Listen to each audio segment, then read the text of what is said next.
ദേശീയ പണിമുടക്കിന്റെ ഭാഗമായി കാസർഗോഡ് നിന്ന് സിജു കണ്ണൻ ചേരുന്നുണ്ട്. സിജു, ഈ ദേശീയ പണിമുടക്കിന് ഐക്യദാർഢ്യം പ്രഖ്യാപിച്ചുകൊണ്ടുള്ള ഈ പ്രതിഷേധ റാലി ജനപങ്കാളിത്തം കൊണ്ട്, ജനബാഹുല്യം കൊണ്ട് തന്നെ ശ്രദ്ധേയമാവുകയാണ്.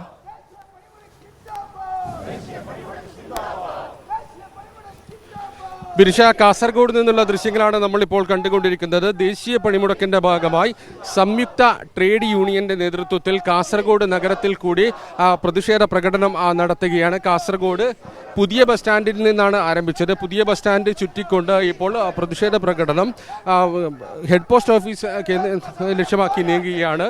വലിയ ആവേശമാണ് ഈ ആവശ്യങ്ങൾ ഉന്നയിച്ചുകൊണ്ട് കേന്ദ്ര സർക്കാരിൻ്റെ കോർപ്പറേറ്റ് നയങ്ങൾക്കും അതോടൊപ്പം തന്നെ തൊഴിലാളി വിരുദ്ധ നയങ്ങൾക്കും എതിരായി ഈ ദേശീയ പണിമുടക്കിന് വലിയ പിന്തുണയാണ് കാസർഗോഡ് ജില്ലയുടെ എല്ലാ ലഭിക്കുന്നത്.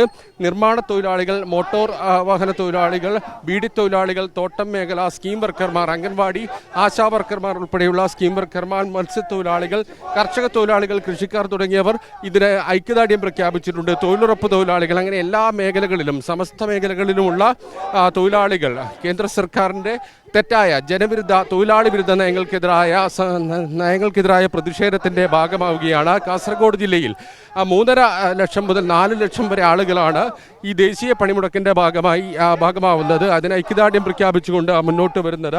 KSRTC ബസ് ഒന്നും തന്നെ ഇന്ന് ഇവിടെ നിന്ന് സർവീസ് നടത്തിയിട്ടില്ല. സ്വകാര്യ ബസ് സർവീസും പൂർണ്ണമായും നിലച്ചിരിക്കുന്നു. അല്പം സ്വകാര്യ വാഹനങ്ങൾ മാത്രമാണ് നിരത്തിലുള്ളത്. അതിർത്തി മേഖലയാണ് കാസർഗോഡ്. ഈ ദേശീയ പണിമുടക്കായതിനാൽ തന്നെ കർണാടക ഉൾപ്പെടെയുള്ള മേഖലകളിൽ നിന്നുള്ള ചരക്ക് വാഹനങ്ങളുടെ നീക്കവും ഇന്നലെ രാത്രിയോടുകൂടി തന്നെ ഏതാണ്ട് നിലച്ചിട്ടുണ്ട്. അല്പം ദീർഘദൂര ചരക്ക് വാഹനങ്ങൾ ഇന്ന് പുലർച്ചയോടുകൂടി വന്നതല്ലാതെ ചരക്ക് വാഹനങ്ങളുടെ ഗതാഗതവും പൂർണ്ണമായും നിലച്ച നിലയിലാണ്. പൊതുമേഖലാ സ്പിന്നിംഗ് മില്ലുമെല്ലാം തന്നെ പൂർണ്ണമായും പണിമുടക്കിൽ നിശ്ചലമായിട്ടുണ്ട്. KSEB തൊഴിലാളികളും ഈ പണിമുടക്കിൻ്റെ ഭാഗമാകുന്നു. വൈദ്യുതി വിതരണം തടസ്സപ്പെടാത്ത നിലയിലാണ് KSEB ജീവനക്കാർ ഈ പണിമുടക്കിൻ്റെ ഭാഗമാകുന്നത്. അതോടൊപ്പം തന്നെ സർക്കാർ ജീവനക്കാർ, അധ്യാപകർ ഉൾപ്പെടെയുള്ള ആളുകൾ പൂർണ്ണ പിന്തുണയുമായി ഈ പണിമുടക്കിൻ്റെ ഭാഗമാവുകയാണ്. അതുകൊണ്ട് തന്നെ സർക്കാർ സ്കൂളുകൾ, സർക്കാർ ഓഫീസുകൾ, കോളേജുകളെല്ലാം തന്നെ പൂർണ്ണമായും നിശ്ചലമായിട്ടുണ്ട്. അതോടൊപ്പം ബാങ്കിംഗ് മേഖല പൂർണ്ണമായും നിശ്ചലമായി. സഹകരണ മേഖല, അതോടൊപ്പം തന്നെ പൊതുമേഖലാ ബാങ്കുകളെല്ലാം തന്നെ പൂർണ്ണമായും ഈ പണിമുടക്കിൻ്റെ ഭാഗമായി നിശ്ചലമായിട്ടുണ്ട്. പൊതുവെ കാസർഗോഡ് ജില്ലയെ സംബന്ധിച്ച് ഇന്നലെ അർദ്ധരാത്രി മുതൽ ആരംഭിച്ച ഈ പണിമുടക്കിൻ്റെ ഭാഗമായി കാസർഗോഡ് ജില്ല പൂർണ്ണമായും നിശ്ചലമാകുന്ന ഒരു സാഹചര്യം. നേരത്തെ തന്നെ ഇതിൻ്റെ വിവിധ ആവശ്യങ്ങൾ ഉന്നയിച്ചുകൊണ്ട് ഏത് സാഹചര്യത്തിലാണ് ഈ ദേശീയ പണിമുടക്ക് നടത്തുന്നത് എന്നുൾപ്പെടെയുള്ള കാര്യങ്ങൾ വിശദീകരിച്ചുകൊണ്ട് സംയുക്ത ട്രേഡ് യൂണിയനുകൾ ജനങ്ങൾക്കിടയിലേക്ക് ഇറങ്ങിയിരുന്നു.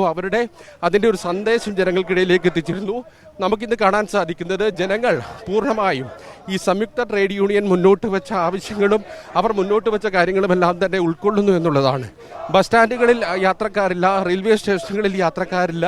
സാധാരണ നിലയിൽ ഹർത്താൽ ഉൾപ്പെടെയുള്ള സമയങ്ങളിൽ നമ്മൾ കാണുന്നത് ആളുകൾ കുടുങ്ങിക്കിടക്കുന്ന സാഹചര്യം ഉണ്ടാകും. പക്ഷേ യാത്രക്കാർ എത്തുന്നില്ല എന്നുള്ളതാണ്. കാരണം ദേശീയ പണിമുടക്കിന് ഐക്യദാർഢ്യം പ്രഖ്യാപിച്ചുകൊണ്ട് നാട്ടുകാർ പൂർണ്ണമായും ഇതുമായി ബന്ധപ്പെട്ട് സഹകരിക്കുന്നു എന്നുള്ളതാണ് ബിനിഷ മനസ്സിലാക്കാൻ കഴിയുന്നത്. ശരി, ദേശീയ പണിമുടക്കിന് ഐക്യദാർഢ്യം പ്രഖ്യാപിച്ചുകൊണ്ട് വിവിധ ജില്ലകളിൽ, ദില്ലിയിലടക്കം നടക്കുന്ന പ്രതിഷേധ റാലികളുടെ തത്സമയ ദൃശ്യങ്ങളാണ് നമ്മൾ കണ്ടത്. തൊഴിലാളി കരുത്ത് അറിയിക്കുകയാണ് തെരുവീഥികളിൽ പ്രതിഷേധ മുദ്രാവാക്യങ്ങൾ ഉയർത്തിക്കൊണ്ട് കേന്ദ്ര സർക്കാരിൻ്റെ കർഷകദ്രോഹ, തൊഴിലാളി ദ്രോഹ നയങ്ങൾക്കെതിരെ, അത്തരത്തിലുള്ള കേന്ദ്ര സർക്കാരിൻ്റെ RSS സമീപനങ്ങൾക്കെതിരെ എല്ലാ മുദ്രാവാക്യം വിളിച്ചുകൊണ്ട് തൊഴിലാളികൾ കരുത്തറിയിച്ച് കേരളത്തിൻ്റെ തെരുവീഥികളിലൂടെ പ്രതിഷേധം ഉയർത്തിക്കൊണ്ട് മുദ്രാവാക്യം വിളിച്ചുകൊണ്ട് നടന്നു നീങ്ങുന്ന തത്സമയ കാഴ്ചകളാണ് നമ്മൾ കണ്ടത്.